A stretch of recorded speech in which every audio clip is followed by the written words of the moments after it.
Hello everyone, welcome to my YouTube channel commerce sacks. चलिए इस video को शुरू करते हैं। इस वीडियो को शुरू करने से पहले मेरे बारे में कुछ जान लेते हैं। Myself Muskan Jain. I qualified UGC NET with JRF in commerce with 98 percentile. I also qualified UGC NET in commerce with 96 percentile. I did my masters in commerce in accountancy and finance and I also did BCom honours. चलिए देखते हैं कि हम इस video में क्या पढ़ेंगे। हम इस वीडियो में पढ़ेंगे कुछ अकाउंटिंग कंसेप्ट्स जो कि हैं historical concept, revenue recognition concept, verifiable objective concept and accounting period concept. इनके अलावा कुछ अकाउंटिंग कंसेप्ट मैंने अपने प्रीवियस वीडियो में कवर करवा दी हैं। जिसने वो वीडियो नहीं देखी है तो वो मेरे यूट्यूब चैनल पर जाके उन अकाउंटिंग कंसेप्ट्स को कवर कर सकता है। चलिए पढ़ते हैं वन बाय वन कंसेप्ट्स को। सबसे पहले हम कौन सा कंसेप्ट पढ़ेंगे? सबसे पहले हम पढ़ेंगे accounting period concept. Accounting period concept पढ़ने से पहले मैं आपको एक बहुत ही जनरल सा नॉर्मल सा क्वेश्चन पूछना चाहती हूँ। सपोज करिए कि मैं आपको कहूँ कि आप बस पढ़ो, उस पढ़ाई का ना ही आपको कोई आउटकम मिलेगा, ना ही आपकी वैल्यूएशन की जाएगी, ना ही आपको ये बताया जाएगा कि आप कहाँ पर इम्प्रूव कर रहे हो, कहाँ पर आपकी मिस्टेक्स हो रही हैं। तो क्या आपका पढ़ने का मन करेगा? उस पढ़ाई के बेसिस पे आपको अगली क्लास में प्रमोट भी नहीं किया जाएगा। बस मैं ये कह रही हूँ कि बस आप पढ़ते जाओ, उसका कोई आउटकम नहीं होगा। तो क्या आपका पढ़ने का मन करेगा? आप मुझे यस और नो में आंसर सोच के अब बताएं। मुझे लगता है कि आपका आंसर होगा कि नहीं, बिल्कुल भी पढ़ने का मन नहीं करेगा, क्योंकि ये एक ह्यूमन टेंडेंसी है। जब तक हमें उस चीज़ का आउटकम ना पता हो कि हमें ये चीज़ करके क्या फ़ायदा होने वाला है या हमें क्या रिजल्ट मिलने वाला है, तब तक हमारा क्या होता है, तब तक हमारा कोई चीज़ करने का मन नहीं करता। ये कंसेप्ट हमारा किस पे अप्लाई होता है?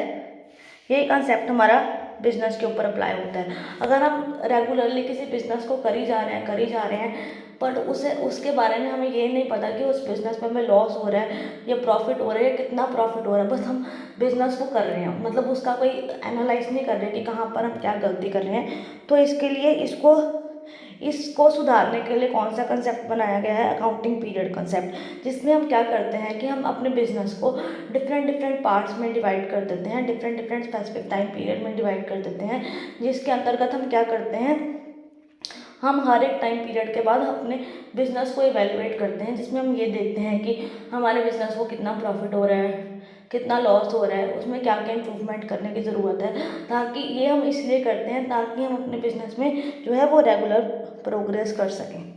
चलिए पढ़ते हैं अकाउंटिंग पीरियड कंसेप्ट को इन अ लिटरल मीनिंग। सिंपल भाषा में तो मैंने आपको बता ही दिया कि अकाउंटिंग पीरियड क्या होता है, कि जब हम अपने बिजनेस की होल लाइफ को डिफरेंट पार्ट्स में डिवाइड कर देते हैं। The accounting period concept is a fundamental principle in accounting that state the financial activities of the business should be divided into distinct and specific time period। अब इसमें note करने वाली बात क्या है?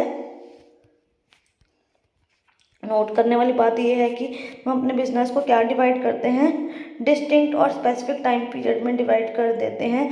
तो हम उसे क्या कहते हैं? Accounting period concept. जनरली वो पीरियड कितने टाइम का होता है? वो पीरियड हमारा होता है 1 जनवरी से लेकर 31 दिसंबर तक। हर एक साल के बाद हम अपने बिजनेस को क्या करते हैं? इवेलुएट करते हैं कि हमारे बिजनेस पे कितना प्रॉफिट हो रहा है, कितना लॉस हो रहा है, ताकि हम फर्दर प्रोग्रेस कर सकें।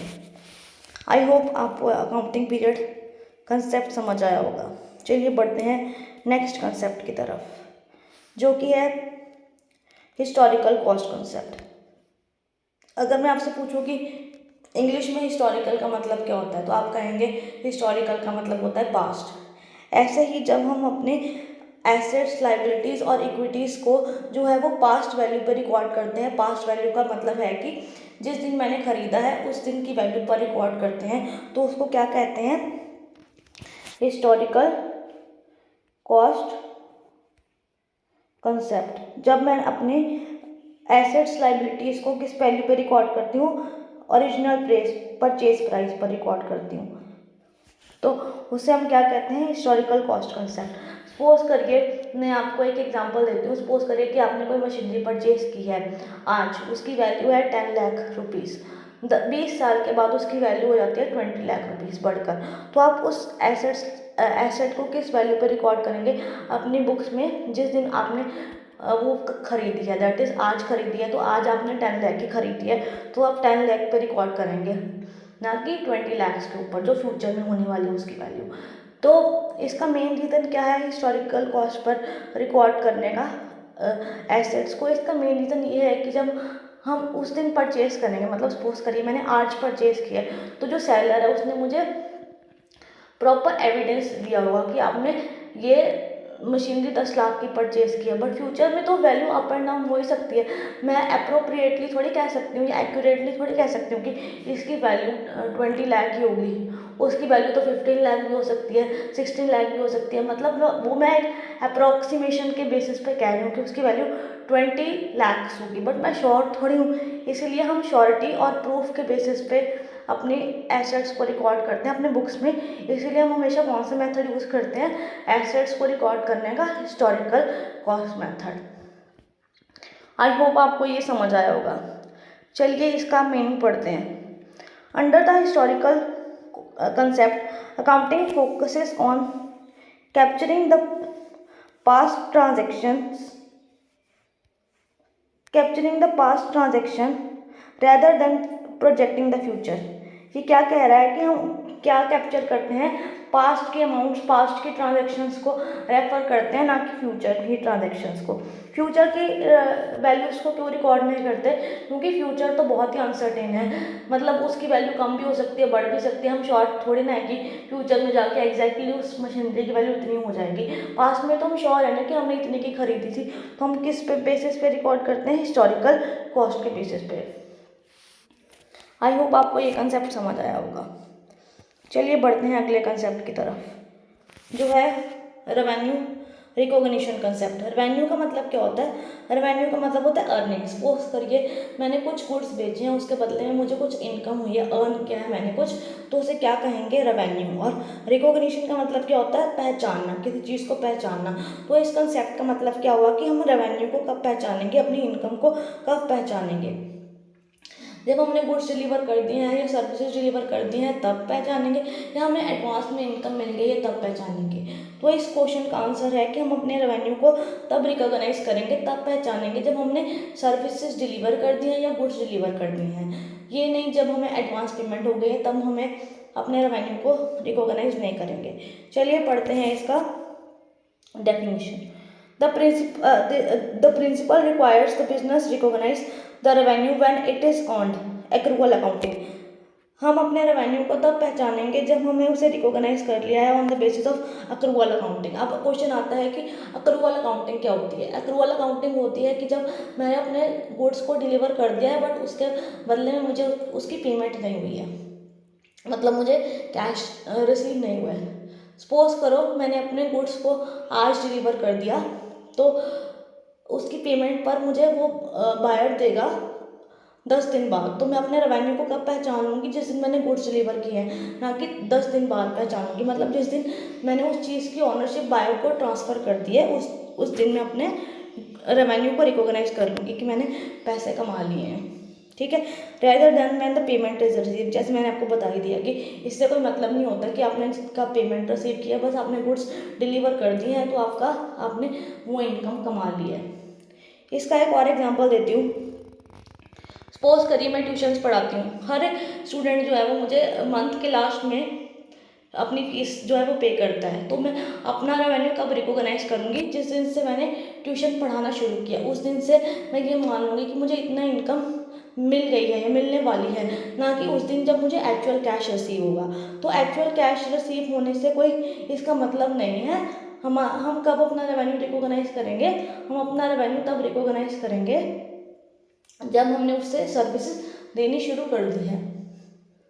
आई होप आपको ये कंसेप्ट समझ आया होगा। चलिए बढ़ते हैं अगले कंसेप्ट की तरफ, जो कि है verifiable objective concept. Verifiable objective concept क्या होता है? वेरीफिएबल का मतलब होता है क्रॉस चेक।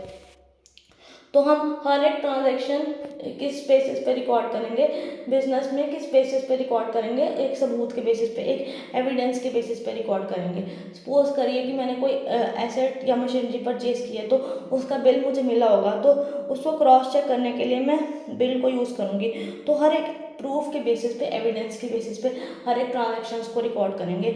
जिस जिस एसेट की कोई प्रूफ नहीं है हमारे पास, उस चीज़ों को नहीं रिकॉर्ड करेंगे, क्योंकि इससे क्या हमारा नुकसान हो सकता है कि जब हमारे बिजनेस का ऑडिट होगा तो ऑडिटर हमसे पूछेगा कि आपका पास ये मशीनरी कैसे आई और किस डेट को आई और कितने की आपने परचेज की। तब हम क्या करेंगे, उस चीज़ का प्रूफ उस ऑडिटर को दिखा सकते हैं कि ये मशीनरी हमने इस दिन परचेज की है और इसका ये एविडेंस है हमारे पास। तो हर एक चीज़ एक सबूत के बेसिस पे हम रिकॉर्ड करेंगे। चलिए पढ़ते हैं इसका literal meaning. The principle justifies the significance of verifiable document supporting various transactions according to each transaction should be supported. हर एक ट्रांजेक्शन किससे सपोर्ट होनी चाहिए, एक वाउचर से। वाउचर कौन कौन से होते हैं, हमारे कैश मेमो, इनवॉइस, रिसीट, ये सब हमारे क्या होते हैं, एविडेंसेस होते हैं जिसके बेसिस पे हम अपनी ट्रांजेक्शन्स को रिकॉर्ड करते हैं। इससे कि हमारे पास फ़ायदा क्या होगा कि हम कोई घपला नहीं कर पाएंगे अपने बिजनेस में।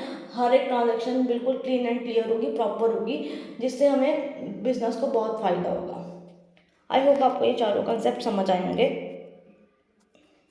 इस वीडियो में मैंने अपने सारे कंसेप्ट्स की समरी भी आपको प्रोवाइड कर दी है। ये आप अपनी इजी रेफरेंस के लिए समझ सकते हैं, जिसमें हर एक कंसेप्ट का क्रक्स लिखा हुआ है। अगर मैं आपको ये हर एक कंसेप्ट अभी कवर करवाऊंगी तो वो वीडियो बहुत ही लंबी हो जाएगी, पर मैंने ये कंसेप्ट बहुत ही डिटेल में आपको कवर करवा चुकी हूँ, तो आप इस समरी को अपने खुद के लिए रेफ़र कर सकते हैं।